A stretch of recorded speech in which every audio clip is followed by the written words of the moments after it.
கரம்பக்குடி அருகே ஆண்கள் மட்டுமே பங்கேற்கக்கூடிய முனீஸ்வரர் கோயில் கிடாவெட்டு பூஜையில் ஏராளமான பக்தர்கள் கறி விருந்து நடைபெற்றது. புதுக்கோட்டை மாவட்டம் கெண்டையம்பட்டியில் ஆண்கள் மட்டுமே வழிபடக்கூடிய முத்து முனீஸ்வரர் கோயில் உள்ளது. ஆண்டுதோறும் இங்கு ஆடி மாதத்தில் கிடாவெட்டு பூஜை நடைபெறுவது வழக்கம். அந்த வகையில் இந்த ஆண்டிற்கான கிடாவெட்டு பூஜை நேற்று இரவு தொடங்கியது. இன்று முனீஸ்வரருக்கு சிறப்பு பூஜைகள் செய்யப்பட்டு பக்தர்கள் நேர்த்திக்கடனாக செலுத்திய ஆடு சேவல்கள் பலியிடப்பட்டன.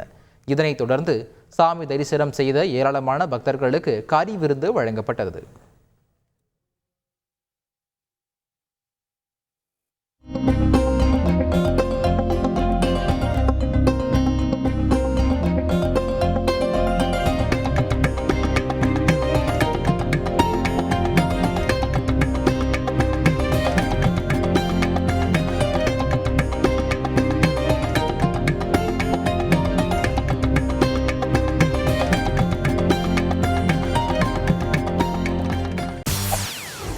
செய்திகளை உடனுக்குடன் தெரிந்து கொள்ள உடனே சப்ஸ்கிரைப் பண்ணுங்க.